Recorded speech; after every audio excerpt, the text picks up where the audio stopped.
Bien, buen día, amados hermanos. Los saludo una vez más en el precioso nombre de nuestro Señor Jesucristo. La paz y el amor de Dios sea con cada uno de ustedes en vuestros corazones. En este día, un día, según el fondo, un día precioso, un día maravilloso. Me gustaría estar no solamente en este campo virtual, sino también en un campo real, ¿no? Estar en ese fantástico fondo que estamos observando, ¿no? Maravillosa la naturaleza que es. Hoy día vamos a compartir en cuanto al corandeo. ¿Qué es el corandeo? El corandeo es una palabra latina que significa estoy delante de la presencia de Dios.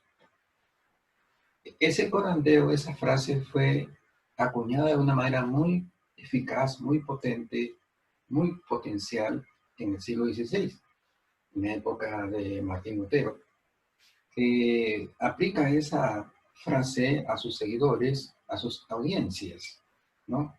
El corandeo que Lutero comenzó a esculpir en el interior, las mentes, los espíritus, las personalidades, los caracteres de las personas, cobró pues un efecto maravilloso. ¿Por qué? Porque esta conciencia en cada individuo, cristiano, creyente, devoto, esta conciencia de que la presencia de Dios estaba expectando sus pensamientos, sus intenciones y sus actitudes, permitía que el creyente que había esculpido esa conciencia fuerte, potencial de corandeo, andase de una manera pero tan magnífica y tan especial en las áreas tanto domésticas como también las áreas de carácter social y eclesial. Era tan fuerte el efecto del corandeo esculpido en la personalidad de las personas que en las áreas domésticas se convertían en excelentes padres de familia, en excelentes hijos y excelentes cónyuges, excelentes padres, excelentes esposos y excelentes hijos porque tenían conciencia de que Dios estaba expectante de cada una de sus actividades domésticas, como padres, como hijos, como cónyuges, como esposos.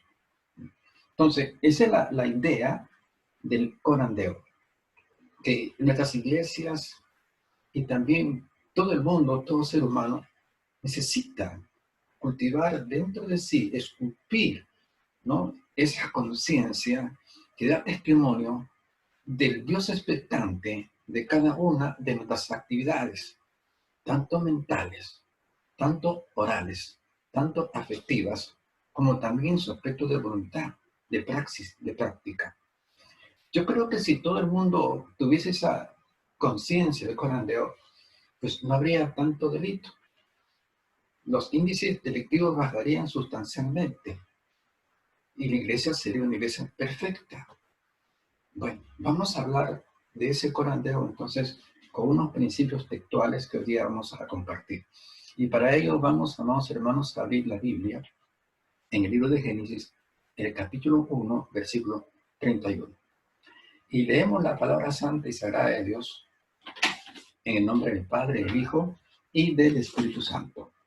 Dice la Biblia en el capítulo 1 de Génesis, verso 31, leemos y dice, y vio Dios todo lo que había hecho, y he aquí que era bueno en gran manera. ¿Sí? Una vez más, leemos, y vio Dios todo lo que había hecho, y he aquí que era bueno en gran manera. Bien, gloria a Dios. Aquí vemos dos puntos muy importantes en el texto que hemos dado lectura. Vemos principalmente la parte supervisiva de Dios, ¿no? Y vio Dios, vio, del griego, del hebreo, palabras que significan supervisión. que entra también en la parte analítica. El vio en Sirram, supervisó y analizó. ¿Qué fue lo que supervisó y analizó Dios? Vio, supervisó, analizó cada una de las obras, su conjunto y su espectro creativo. Y dice la Biblia después, más abajo, en el mismo texto, en la parte segunda, que todo lo que había hecho fue hecho en gran manera. Esa frase, en gran manera, pues tiene un contexto de excelencia, ¿sí? De perfección.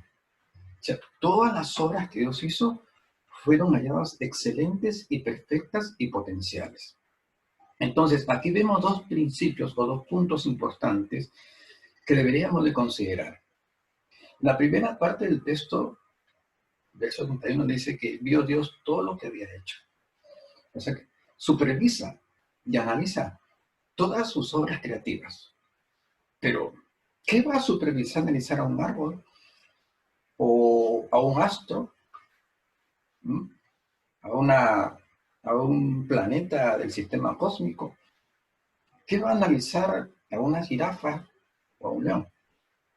La parte importante de la creación de Dios es la creación humana.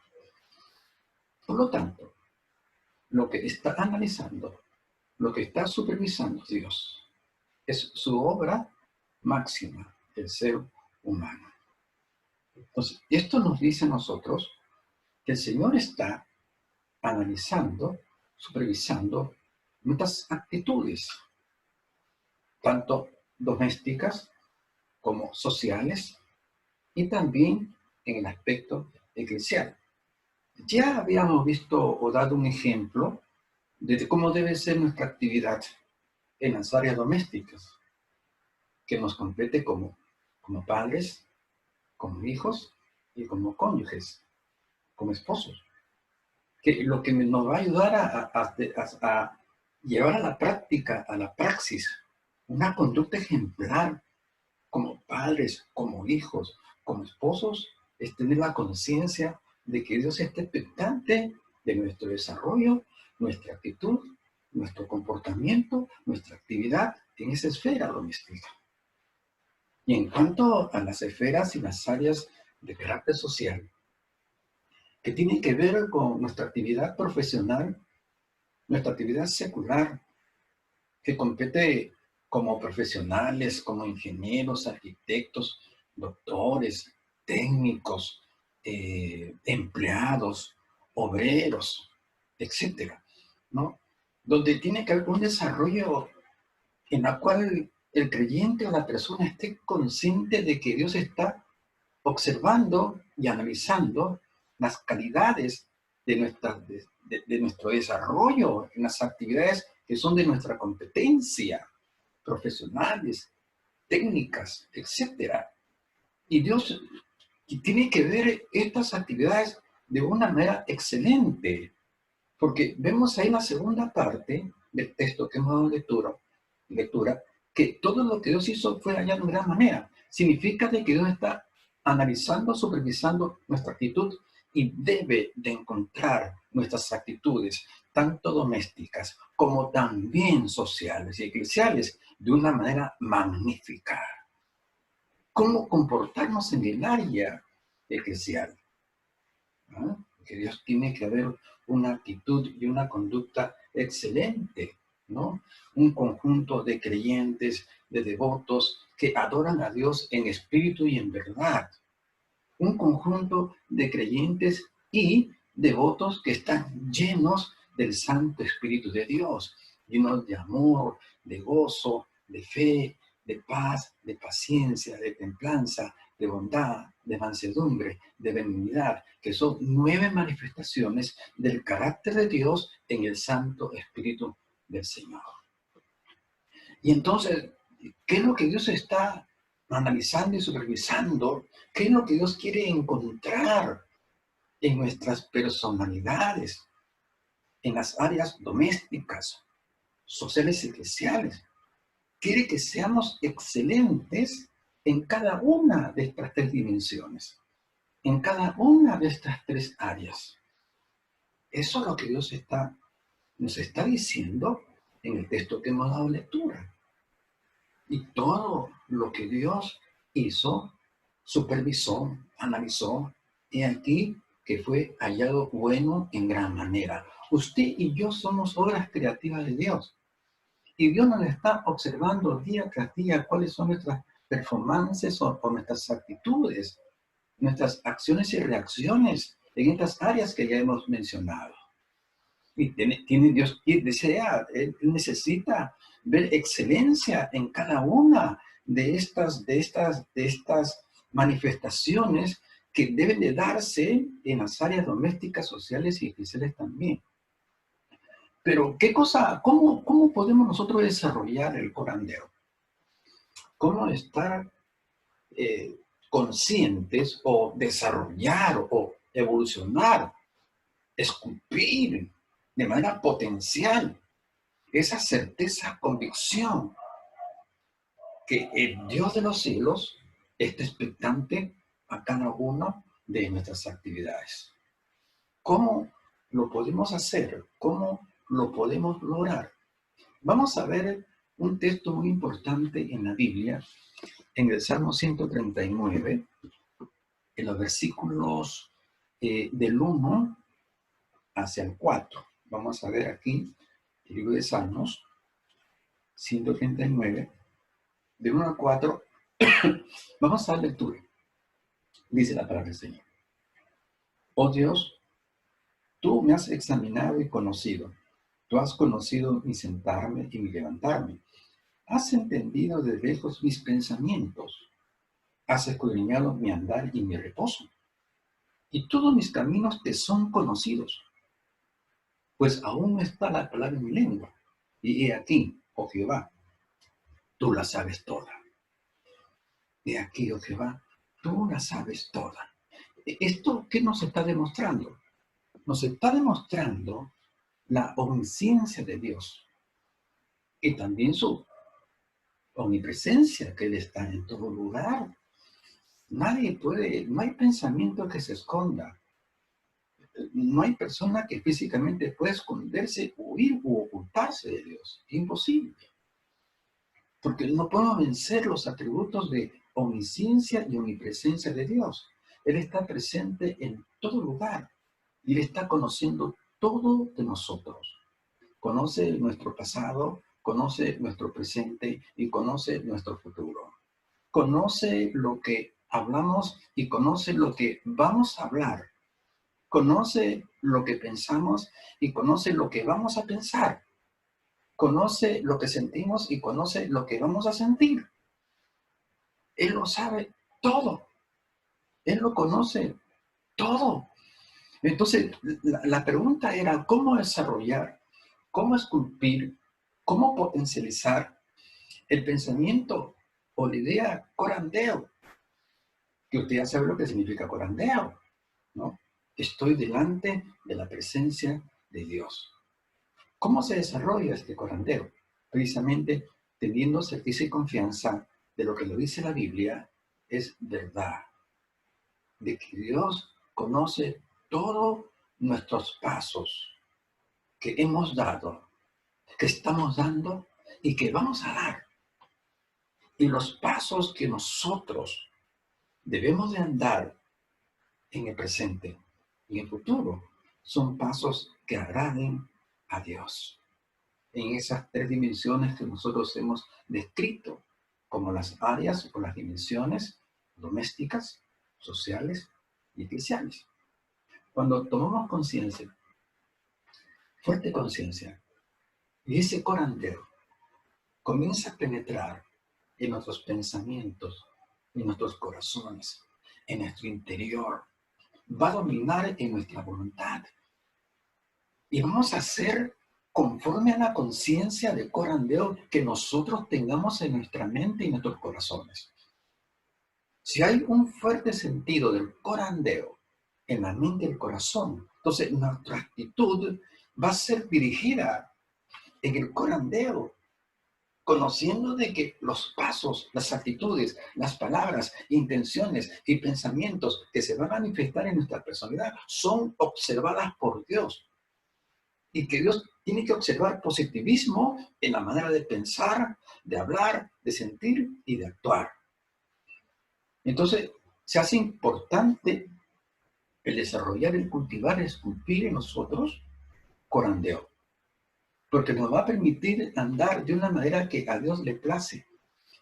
Y muchos recordamos lo que está diciendo el libro de Lucas en el capítulo 3, ¿no? Donde vemos que en la experiencia bautismal de Jesucristo, cuando Jesucristo, luego de que concluye con su experiencia bautismal, sale una voz gloriosa del cielo, la voz del Padre, la voz de Dios, que dice sobre Jesús: este es mi Hijo amado, en él tengo complacencia. ¿Por qué se complació Dios de Jesús, del Hijo? Porque Dios utilizó su atributo de omnisciencia, sabiendo que lo que prometía Jesucristo, el Hijo al Padre, de una manera simbólica, se iba a cumplir. Y la promesa simbólica de Jesús, en su experiencia bautismal, tenía que ver con que Él está prometiendo que iba a ser sumergido, muerte, y emergido, resucitado, para cumplir con el mandamiento del Padre que lo envió a tierra, para morir por nosotros y resucitar por nosotros. Porque en esa experiencia bautismal, si vamos a aplicar una pequeña etimología a la palabra bautismo o bautizo, en griego es baptizo. Y baptizo significa sumerger. Y en la práctica, el sumerger cobra un emerger. Y este sumerger y emerger, en sentido figurado, es muerte y resurrección. Y cuando Juan Bautista comienza a sumerger totalmente a Jesús en las aguas del Jordán, lo está emergiendo, dando un simbolismo a la muerte de Jesús. Y cuando Juan Bautista emerge el cuerpo de Jesús, entonces es la figura que simboliza la resurrección. Con este sumerger y emerger, Jesucristo le está enviando un mensaje simbólico al Padre, diciendo: Padre, estoy dispuesto a morir y resucitar conforme a la tarea que tú me encomendaste para el bien de la humanidad. Y Dios sabía que Jesucristo iba a cumplir con su responsabilidad. Y la expresión del Padre: este es mi Hijo amado, en él tengo complacencia. Que Dios conoce nuestro pasado, nuestro presente y nuestro futuro. Él conoce nuestras actividades mentales, afectivas, emocionales y físicas del presente y aún también del mañana. Entonces, cuando uno comienza a profundizar más en cuanto a lo que Dios espera de nosotros, que no solamente Dios espera algo positivo de nuestro presente, sino que Dios quiere hallar dentro de nuestra personalidad, dentro de nuestra intencionalidad hacia el futuro, cosas positivas. ¿Qué es lo bueno que yo quiero hacer en el futuro? ¿Qué es lo positivo que yo quiero hacer en el futuro? ¿Qué es lo constructivo que quiero hacer en el futuro? ¿Cómo debe de afectar mi actividad, mi conducta, mi exposición, mis acciones en los marcos sociales, en los marcos eclesiales? ¿Cuánto positivismo tiene que encontrar Dios en nuestros deseos para el día de mañana y agradarse a Dios, no solamente por nuestra actividad positiva y constructiva del presente, sino también del futuro, de lo que pretendemos hacer el día de mañana? Que Dios está observando también nuestro presente y nuestro futuro. Y cuando uno desarrolla el concepto del corandeo, que es este expectante de nuestras actividades en las esferas domésticas, sociales y eclesiales, no solamente del presente, sino también del futuro. Porque para Dios, el futuro es historia. Él lo sabe todo. Y entonces vemos aquí la importancia del corandeo, el primer paso para desarrollar, para evolucionar, para potencializar el corandeo, conociendo los atributos de omnisciencia y omnipresencia de Dios. Entonces, ¿qué quiere Dios que hagamos nosotros en nuestros espacios domésticos, espirituales y ministeriales? Vamos a ver por la palabra de Dios qué cosa quiere ver nosotros Dios, qué quiere observar, qué quiere analizar, qué quiere supervisar en nuestra área doméstica. Vayamos por favor al libro de Colosenses, del capítulo 3, del 11, del 18 al 23. Colosenses, vamos un momento.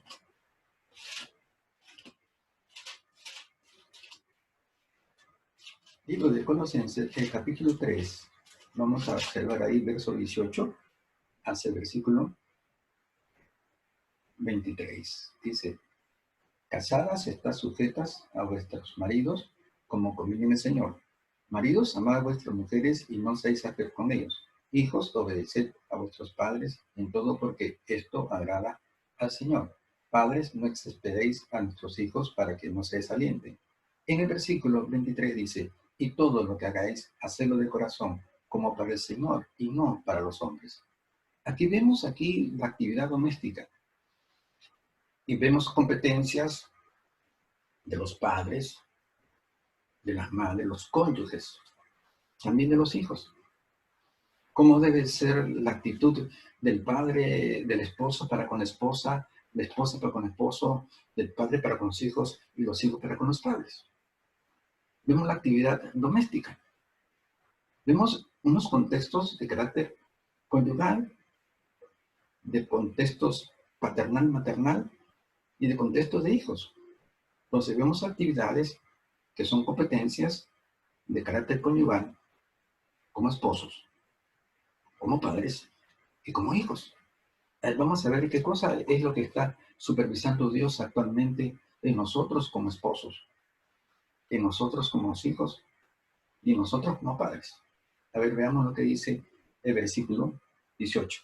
Y comienza primeramente con las damas. Pablo, un caballero, bueno, primero las damas y comienza con las damas. Y el prefacio de este texto es deberes sociales de la nueva vida. Deberes sociales de la nueva vida. Y dentro del marco de esa nueva vida, tiene un contexto de corandeo, porque entramos en una dimensión espiritual, en una nueva vida espiritual, donde lo primero que tenemos que cultivar es el corandeo. O sea que la certeza y convicción de que Dios está observando nuestras actividades.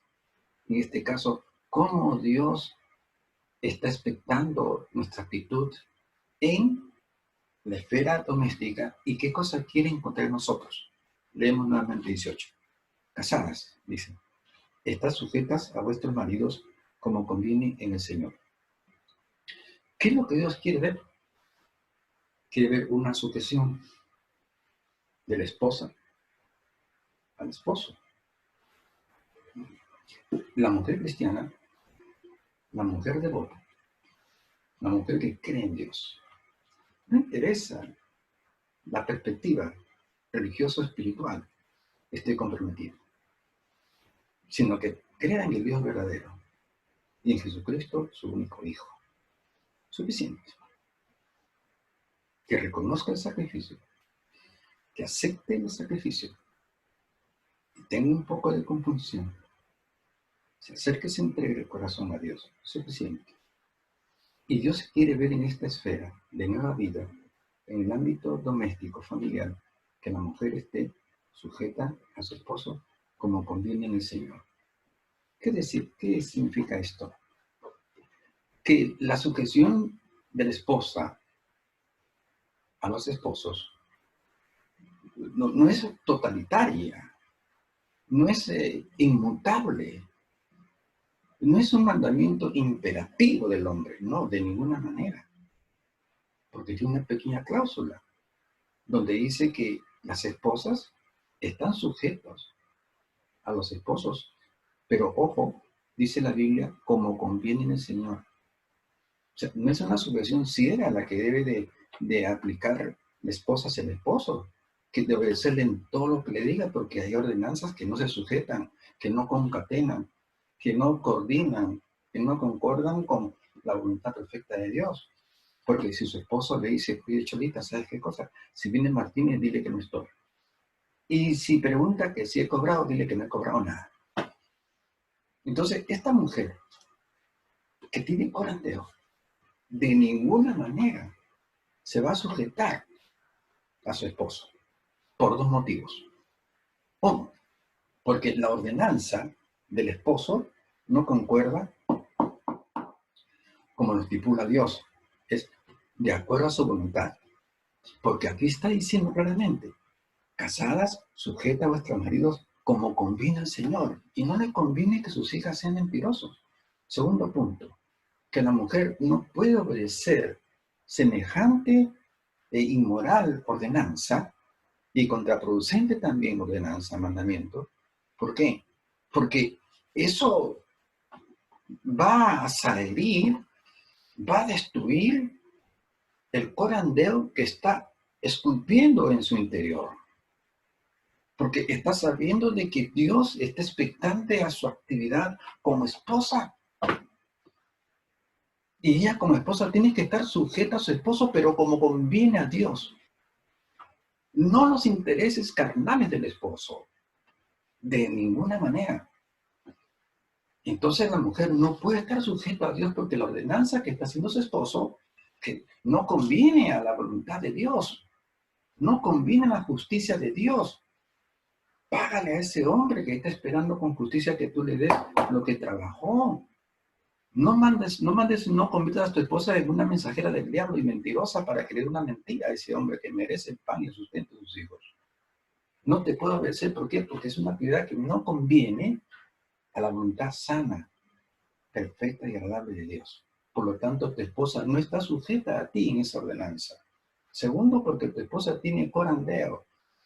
Está consciente de que el ojo de Dios está observando su actividad como sierva de Dios, como esposa del Señor. Entonces ahí vemos algo muy interesante. Segundo, seguimos leyendo, verso 19, maridos, ahora nos toca a nosotros. Estamos hablando de la actividad doméstica. ¿Cómo Dios está supervisando nuestros hogares? ¿Cómo supervisa? Ya hemos visto un ejemplo de supervisión a la esposa que quiere ver en las damas y en las esposas creyentes, devotas, que son sujetas al esposo, pero que convienen el Señor, que no se prestan para trampas, no se prestan para embustes, no se prestan para encubrir errores y pecados y estafas y robos. No. Y dos, porque está consciente de que el ojo de Dios está expectante sobre su actitud, su actividad. Ojo con ello. Dos, ahora toca el turno a nosotros, los cónyuges, los esposos. Dice, maridos, amad a vuestras mujeres y no seáis ásperos con ellas. Amar. ¿Qué es amar? Bueno, los griegos, muy estudiosos, definieron el concepto amor en 4 categorías. El amor filia, que es el amor familiar. El amor storges, que es el amor amical. El amor eros, que es el amor conyugal. Y el amor ágape, que es el amor que más se asemeja al amor de Dios. Donde ese amor de Dios ágape, que es consecuencia del fruto del Santo Espíritu de Dios que potencializa nuestro amor natural. También potencializa nuestro deber, nuestro amor filial, donde cuando encontramos a Jesucristo que entra a morar por nosotros, potencializa nuestro amor para con nuestros padres. Y amamos a nuestros padres con un amor muy especial que nos impulsa hacia la honra a los padres y la recompensa a los padres. Luego es amor ágape también, que cosa perfecciona nuestro amor storges, nuestro amor amical, porque vamos a estimar y apreciar más a nuestros amigos. Tanto vamos a amarla que vamos a querer que ellos también se conviertan a Jesucristo. Y ese amor ágape también va a perfeccionar el amor eros, el amor conyugal. Pero cuando hablamos de un amor conyugal, no estamos cuando la Biblia dice que los esposos tienen que amar a sus esposas. No tiene de ninguna manera un contexto de carácter sexual u hormonal, de ninguna manera. Dios es amor y Dios no es hormona. Dios no es sexo. Dios no es pasión. Por lo tanto, cuando la Biblia dice que el esposo tiene que amar a su esposa, no me estoy diciendo full actividad sexual, de ninguna manera, sino demostración de afecto, de aprecio, de consideración, de cariño, de ternura. No está hablando nada de sexo, de ninguna manera. El amor nunca se demuestra con sexo. El sexo no es un apéndice del amor, mucho menos. El sexo nunca fue una expresión de amor. El sexo fue un complemento que se da en el matrimonio para cubrir una necesidad hormonal entre el hombre y la mujer. Pero de ninguna manera es amor, de ninguna manera. Que es una aplicación del hacer el amor que los latinos y mundialmente se cree que esa frase, hacer el amor, implica una actividad sexual.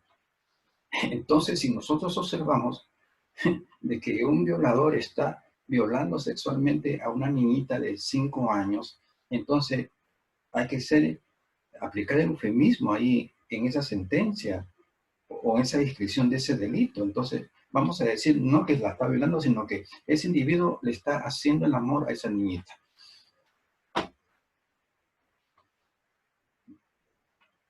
El amor, bíblicamente, no tiene un contexto sexual. Es un complemento dentro del marco matrimonial. Sí, porque el sexo tiene que practicarse dentro de los marcos matrimoniales. Porque si el sexo se practica fuera del marco matrimonial, uno, es fornicación.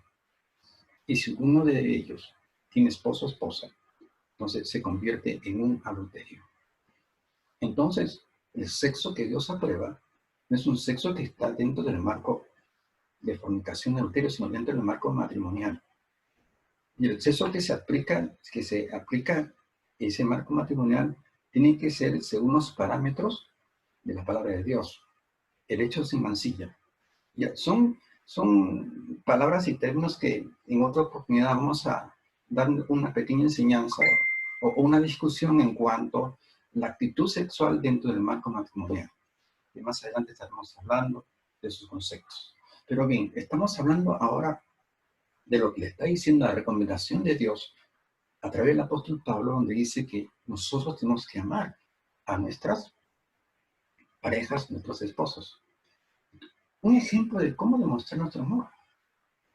Pues qué precioso sería de que si estamos viendo que nuestras esposas que están fatigadas, que la tremenda carga doméstica que tienen, son las primeras que se levantan y son las últimas que se acuestan. Ellas barren, planchan, cocinan, lavan, etcétera, etcétera, etcétera, ¿no? Y encima, al final, pues hay otro etcétera dentro del marco conyugal que no quiero detallar. Entonces, cuando vemos que ellos tienen una actividad, una agenda diaria pues bien extensa, bien nutrida, bien cargada, que provoquen en ellas un poquito de aflicción y cansancio. Entonces, una muestra y una manera de expresar nuestro amor es como, ¿por qué no, Cholita, mientras que tú picas la cebolla, yo te lavo el arroz? Por favor, mientras que tú metas en la lavadora la ropa, déjame a mí exprimirlo un poquito más y tender la ropa que estás tú limpiando y lavando. No te levantes, déjame a mí, yo voy a barrer, yo voy a tender las camas. Se cayó, yo lo recojo. Uy, me faltó el culantro, un poco de zapallo, no te preocupes, yo voy. Demostraciones prácticas del aprecio, de la consideración, del amor que se tiene a una esposa. Que tiene que lavar, después de cocinar. Es su problema. Esa es su actividad. Ella es la mujer de la casa. Que ella vaya a comprar, que ella cocine, que ella lava, que ella pueda barrer, que ella trapee, que ella limpie, que ella saque las telarañas. Es cuestión de ella, es su responsabilidad. Eso se llama irresponsabilidad de parte del esposo. Falta de consideración, falta de aprecio, falta de afecto. Entonces, el hacer el amor, copiando ese término mitológico que nace de la mitología griega, de la diosa griega, de la diosa romana, Venus, Afrodita, diosas de la promiscuidad sexual. Y ahí viene el concepto hacer el amor como un contexto sexual y hasta pornográfico, que no tiene nada que ver con lo que conceptúa la palabra del concepto amor. No tiene nada que ver con la sexualidad, sino con el aprecio, la consideración, el afecto, el cariño, la ternura, que se debe tener y manifestar con la esposa en los tiempos que necesitamos expresarlo. No mostrar indiferencia, sino demostrar a nuestra esposa que estamos pendientes de ellas, que las queremos nosotros, no queremos que se desgasten, no queremos que gasten mucha energía, queremos colaborar con ellas, queremos compartir con su responsabilidad, como una ofrenda de amor, de nuestro cariño hacia ellos. Eso es amar. Eso es lo que está diciendo la Biblia. Esposos, amen a sus esposos.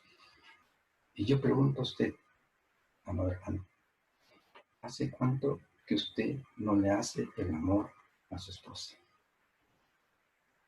No me malinterprete. Ya sabe en qué contexto estamos hablando de hacer el amor y de amor. Estoy diciendo, ¿desde hace cuánto tiempo que usted no le ayuda a barrer a su esposa en la casa, a limpiar la casa? ¿De hace cuánto tiempo que no le ayuda a cocinar y a lavar la ropa? ¿Hace cuánto tiempo que no expresa su amor a su cónyuge? Bien, sigamos. Sigue la Biblia diciendo en Colosenses, en los deberes sociales de la nueva vida, ¿no? Donde dice, luego el 21, 20, hijos, obedeced a vuestros padres en todo, porque esto es agradable, esto agrada al Señor. Los hijos deben de obedecer a los padres en todo. Obviamente, lógicamente y bíblicamente, como conviene en el Señor. Las ordenanzas de los padres tienen que someterse, tienen que estar acordes a lo positivo, a lo constructivo, a la virtud, al principio. Si no están sometidos en estos contextos de valores y principios, sino todo lo contrario, donde voy yo a darle ordenanza a mis hijos para que hagan algo ilícito, para que practiquen algo que va en contra de las leyes de nuestra constitución sociopolítica y de nuestra constitución bíblica, entonces tampoco los hijos no están sujetos a obedecernos. Pero mayormente nuestros hijos están sujetos a nosotros, sean mandamientos positivos, negativos, constructivos, destructivos, porque nos temen. Entonces muchas veces nosotros los padres de familia damos unas directrices, damos unas ordenanzas que a la postre van a terminar deteriorando sus caracteres, no solamente en el presente, sino en el futuro.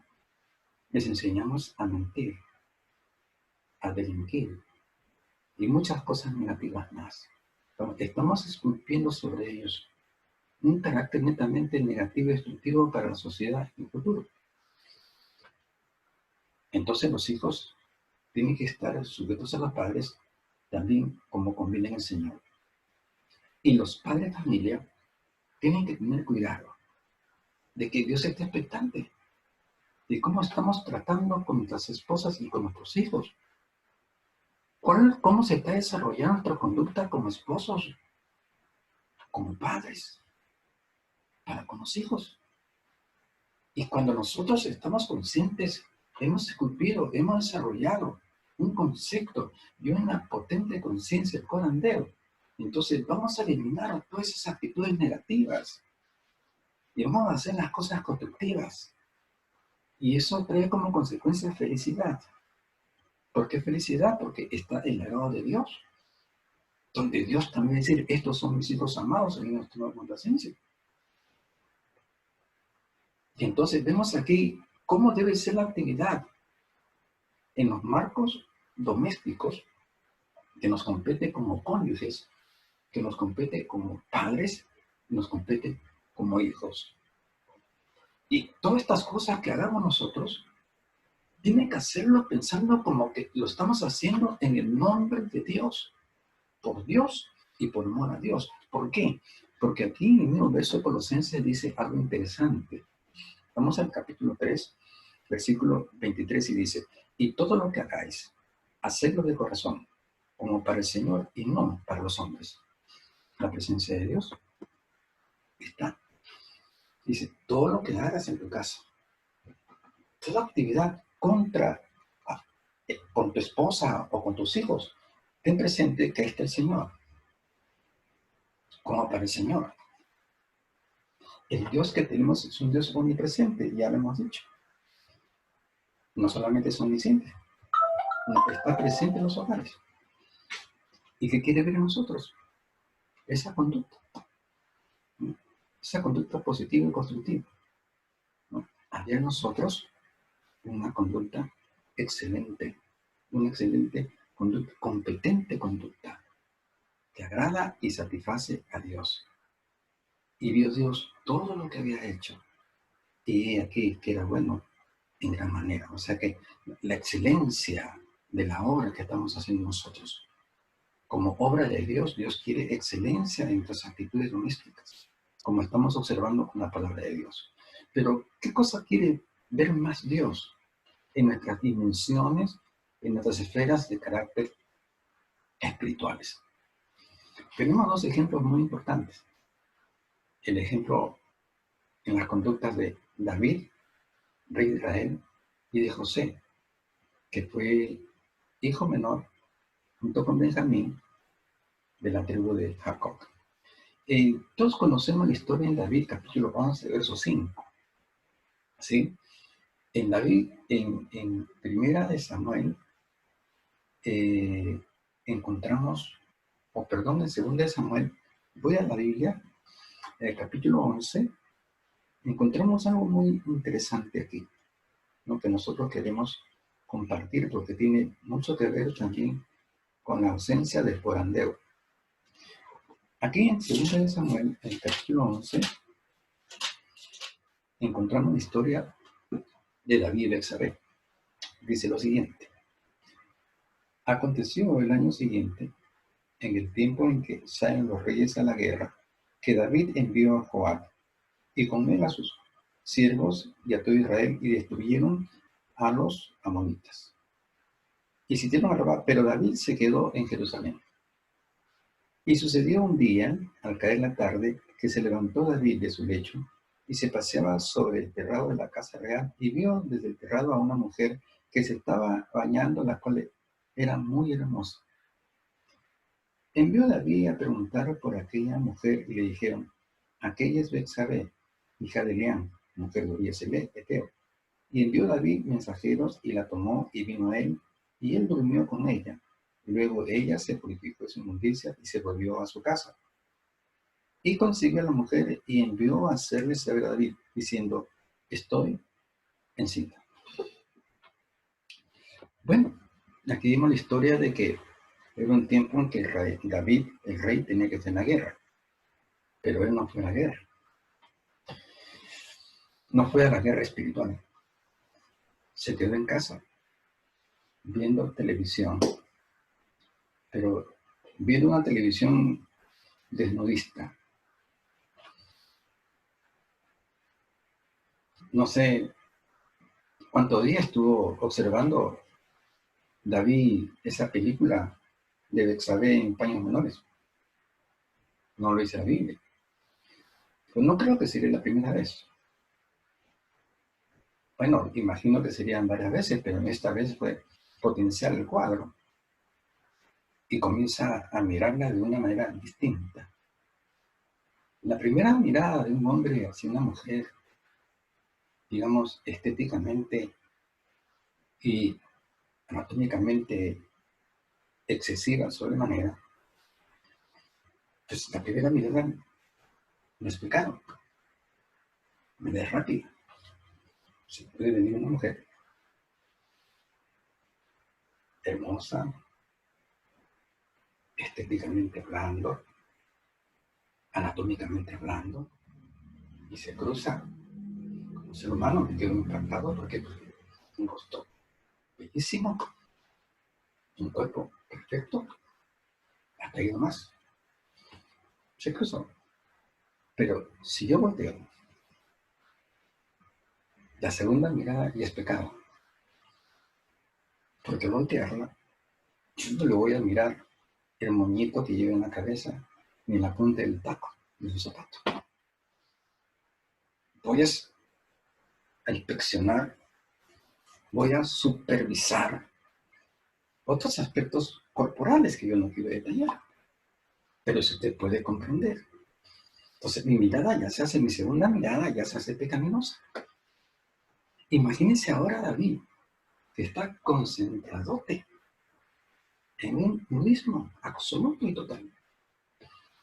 Esa concentración crea en él una fantasía sexual. Esa fantasía sexual creó una necesidad hormonal. Y esa necesidad hormonal impulsó a Jesús a solicitar la presencia de esa mujer en su recámara. La manda a llamar. Pero antes pregunta a sus soldados y le dice, oye, ¿quién es esa muñeca? ¿Cuál muñeca, mi rey? Ese bombón. Mi rey, mi señor. Esa muñeca es esposa de Urías Eteo, tu soldado fiel que está en la guerra. Ah, sí, no me digas. ¿Y? Señor, pero es casada. ¿Y? Tráela, la traen. Parafraseando. David le dice, hola, bombón. Betsabé le contesta, ningún bombón, mi rey. Yo soy una mujer casada. Y David le dice, ¿y? Señor, recuerda lo que dice Moisés. Y Moisés dice, no codiciarás a mujer casada. Y Señor, Moisés dice, no adulterarás. Y a la una, abuso de poder. Su deseo estaba violentando los principios más altos de la ley del Torah, del Decálogo. No codiciarás mujer ajena, ni adulterarás.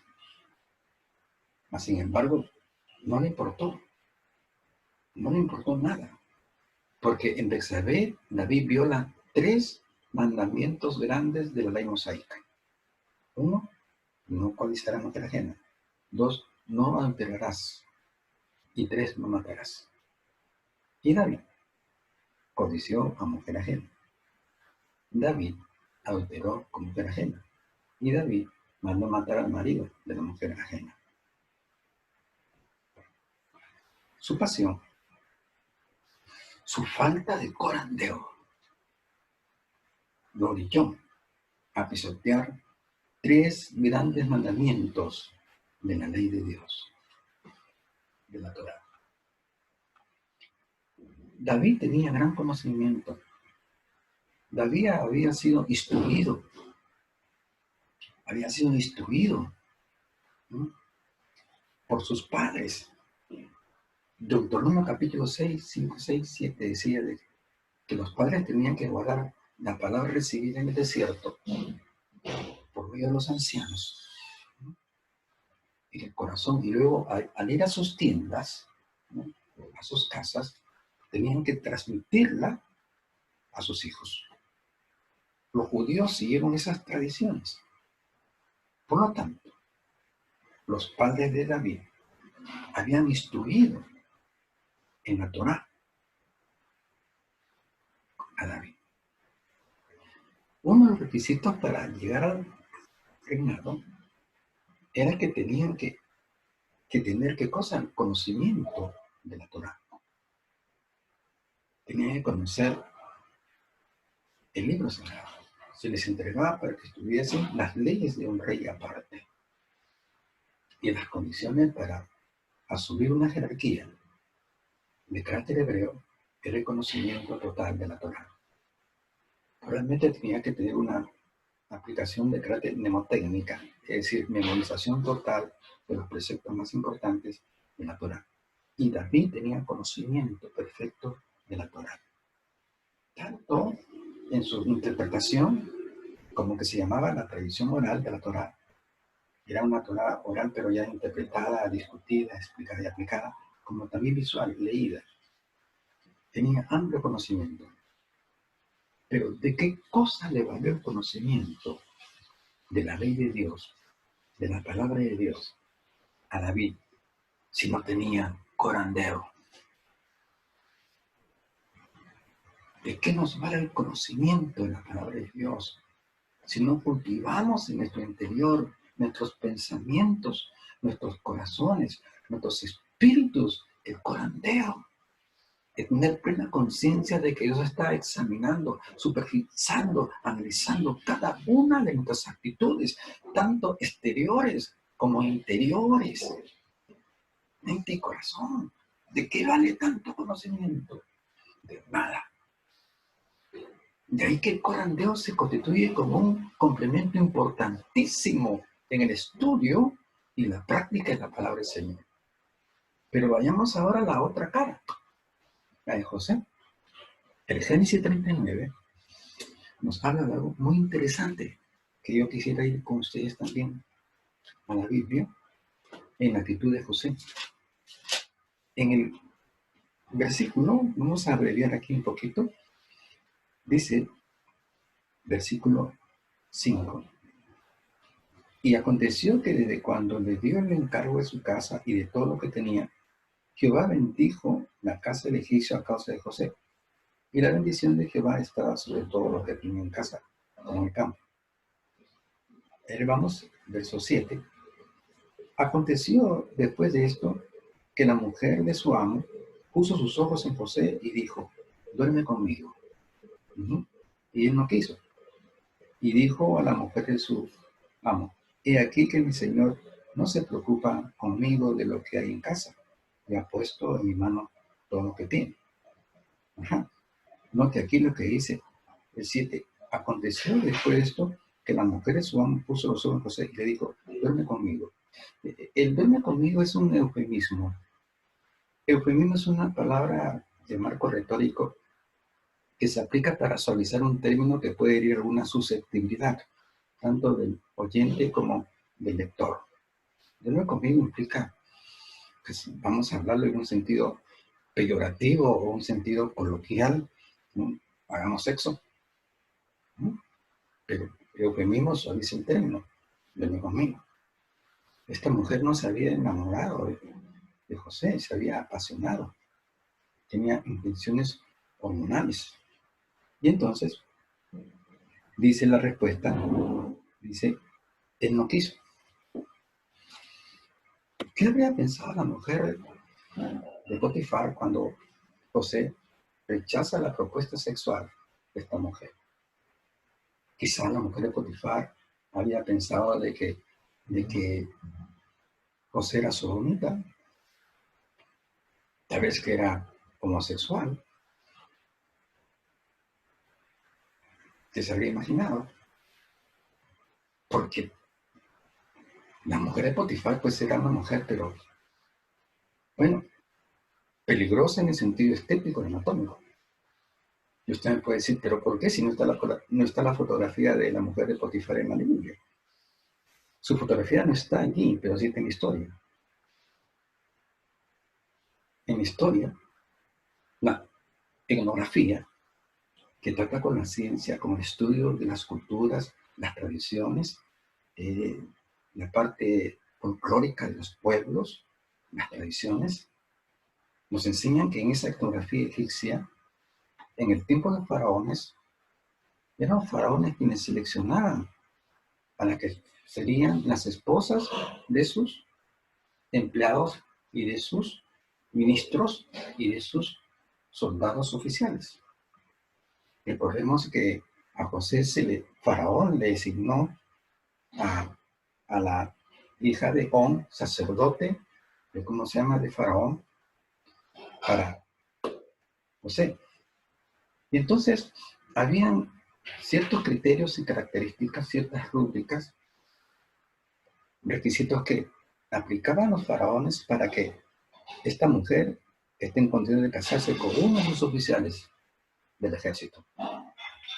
Y una de esas condiciones era que debían que ser intelectualmente muy sagaces, astutas, de gran creatividad, de gran inventiva, ingenio, talento, inteligencia. Y en el lado estético, rostros perfectos. Y en el lado anatómico, un cuerpo escultural, como se dice, A1.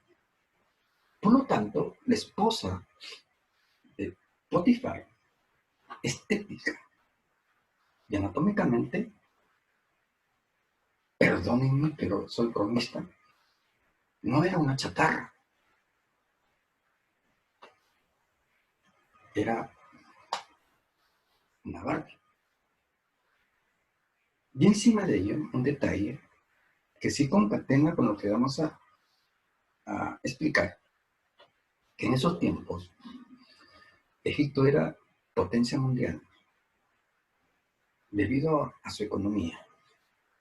Esa economía tenía un contexto agropecuario y ganadero, y también por las exportaciones de aloes. Recordemos de que Egipto fue bendecido con el río Nilo, ese río que cuando se expandía, ¿no?, comenzaba a fecundizar la tierra y la hacía riquísima. Por lo tanto, los productos agropecuarios de los egipcios eran de calidad A1 y las exportaba a todos los países que circundaban sobre Egipto. Buen ganado. Exportaba productos ganaderos y exportaban productos también agropecuarios. Generaban gran economía para Egipto, haciendo una potencia no solamente bélica, sino también económica.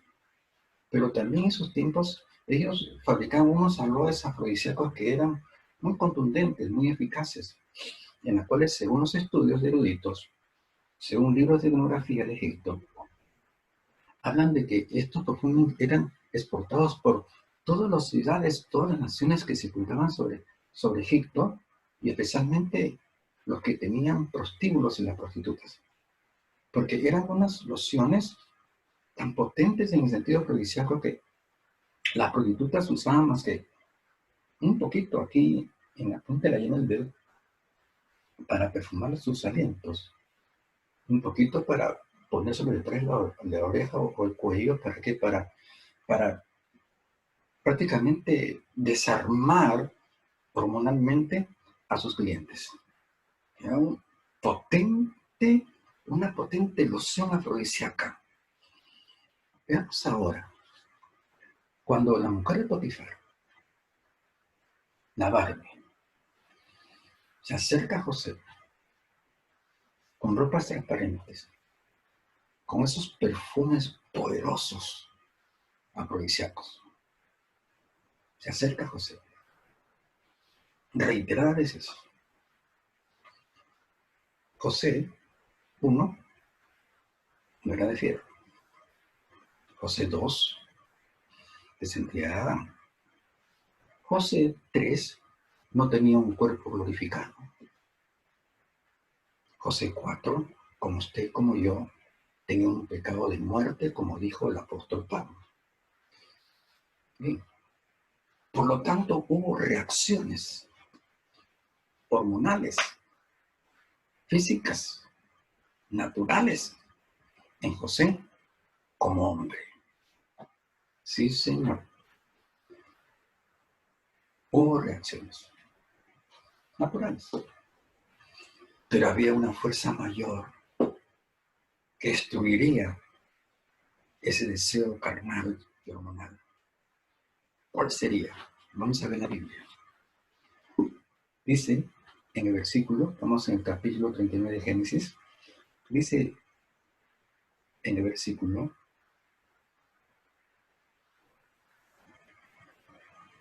8. Y él lo quiso y dijo a la mujer de su amo: he aquí que mi señor no se preocupa conmigo de lo que hay en casa y ha puesto en mi mano todo lo que tiene. No hay otro mayor que yo en esta casa y ninguna cosa me ha reservado sino a ti, por cuanto tú eres su mujer. ¿Cómo pues haría yo este grande mal y pecaría delante de Dios? Esto es secreto. La tentación era demasiado potencial. Una mujer terriblemente, diabólicamente, satánicamente atractiva y sensual, con un perfume irresistible, con un cuerpo igual, con una cercanía diabólica, porque dice que tocó, lo asió. Hay una respuesta santa de José, aunque hubo una reacción carnal, hormonal, como hombre. Pero ¿qué cosa le hizo reaccionar? Vencer a semejante tentación, el corandeo que había en José. ¿Cómo voy a hacer esto yo delante de la presencia de Dios? Conjuguemos, maticemos y hagamos una comparación entre la actitud de David, el rey, y la actitud de José. José no tenía mucho conocimiento como tenía el rey. El rey David tenía conocimiento, pero no tenía corandeo. José no tenía mucho conocimiento, pero sí tenía corandeo. Vemos aquí dos experiencias, dos casos, en donde que sí o sí tenemos que apostar totalmente al 100% a la actitud de José. Es mejor dicho, darle prioridad más que al conocimiento, que es importante, al complemento importante, que es el corandeo. David, con todo su conocimiento, cayó. ¿Por qué? Porque no cultivó corandeo. Podemos cultivar todas las ciencias teológicas. Podemos estudiar la Biblia en sus contextos idiomáticos, filológicos, retóricos, entenderla y comprenderla. Pero ¿de qué valdría tanto conocimiento, no, hermanos, si no cultivamos lo esencial que es el corandeo? José no tenía tanto conocimiento teológico, pero se había cultivado en su corazón, en su mente, en su espíritu, en su voluntad, el corandeo, que lo libró de pecar delante de la presencia de Dios. Podemos imaginar ahora el ente de Dios o la actitud de José delante de la mujer de Potifar. ¿Cómo salió victorioso? ¿Qué diría Dios de José? ¿No diría acaso lo mismo que se expresó cuando Jesucristo prometió simbólicamente cumplir con su responsabilidad redentora y expiatoria? Claro que sí. Este es José, mi hijo amado, en íntimo complacencia. De este principio, ¿qué enseñanza podemos nosotros extraer?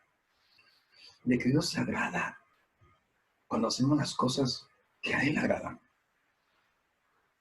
Dios se agrada cuando está supervisando nuestra vida y nuestra vida está actuando conforme a su voluntad buena, agradable y perfecta. Y la clave para agradar a Dios es el corandeo, amados hermanos.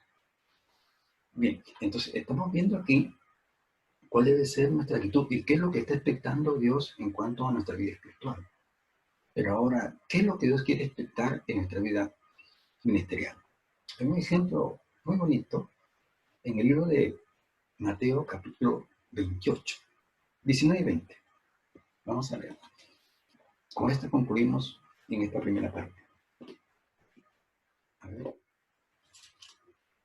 Mateo 28, verso 19 y 20. Dice lo siguiente. Por tanto, id y haced discípulos a todas las naciones, bautizándoles en el nombre del Padre, del Hijo y del Espíritu Santo, enseñándoles que orden todas las cosas que os he mandado, y he aquí yo estoy con vosotros todos los días hasta el fin del mundo. Y he aquí que yo estoy con vosotros todos los días hasta el fin del mundo. Bien,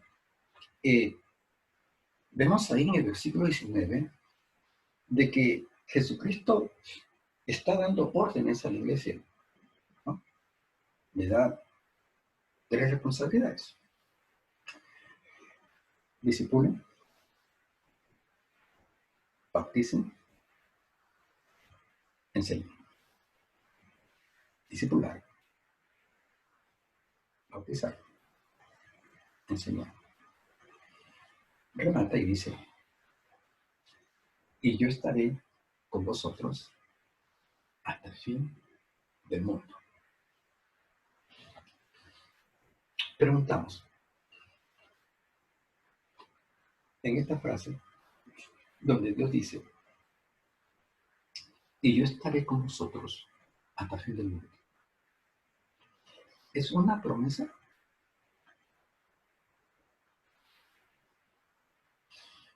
Yo creo que no. Más que promesa, es una advertencia. Permítame parafrasear. Dice Jesús a sus discípulos, les doy 3 tareas importantes. 1, discipular. 2, bautizar. Y 3, enseñar. Y cuidadito, que yo voy a estar expectante, voy a estar supervisando, voy a estar analizando, voy a ver si ustedes están cumpliendo con sus responsabilidades de discipular, de bautizar y enseñar. Y yo voy a estar todos los días,